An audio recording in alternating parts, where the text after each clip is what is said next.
ल आज बिहान बिहानै घुम्न गएका साथीहरूको कुरा सुनौँ है त एकछिन। यहाँबाट यहीँबाट यहीँ झर्दै गाडी यहाँ गइनै छ ल कहाँ कहाँ पुग्नु? यो होटल हेर्नु मलाई चाहिँ यहाँ यस्तो बनाएर देखाउनुहुन्छ, म चाहिँ गएन, यहाँ साथीहरू चाहिँ जानुभयो। ल कस्तो कस्तो होटल भयो? हेर्नु, यो ऋषिकेश होटल। हाम्रो साथीहरू यहीँ बसिरहेको हेर्नु, साथीहरूले ल्याएर यहीँ छोडिदिए। कहाँ हो के हो केही थाहा छैन, अत्तो पत्तो छैन। 10-15 वर्षपछि भन्दा काठमाडौँ झर्ने, अनि यसो हेर जताततै घर छ, केही देखिन्न। गाउँतिर पाहाडै पाहाड हुँदै यहाँ घरै घर हुँदैन।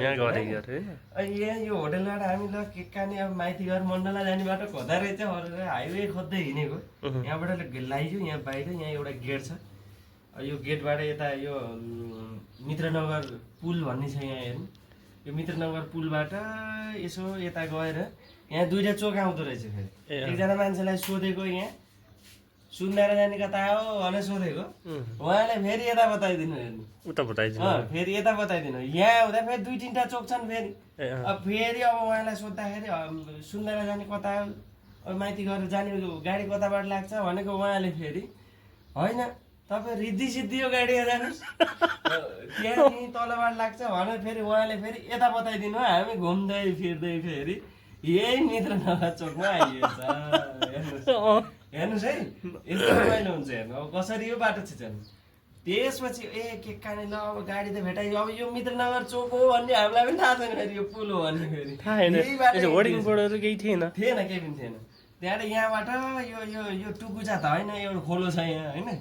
त्यो खोल तल झरेको गाडी यहीँ चिम लाग्दो रहेछ। त्यहाँबाट फेरि ल ठिक छ अब भेटाइयो त के भने फेरि यहाँ आइयो। फर्केर त हामी कता जाने फर्केर यताबाट जानु पर्यो, घुम्दै घुम्दै फेरि यही आउनु पर्यो। त्यहाँबाट फेरि होइन, फेरि होइन यहाँ त हामी आएको भने त्यहाँबाट एउटा मान्छेलाई सोधेको, एउटा मान्छेले यहीँ पलतिर एउटा ऊ छ मित्रनगर गेट छ भनेर बताइदिनु।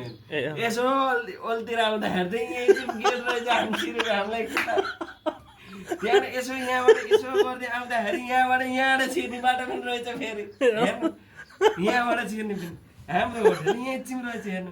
यहाँबाट यता गयो, यहीँबाट गाडी लाग्दो रहेछ। आज सेलरोटी पकाइयो हेर्नु, यस्तो पनि हुँदो रहेछ।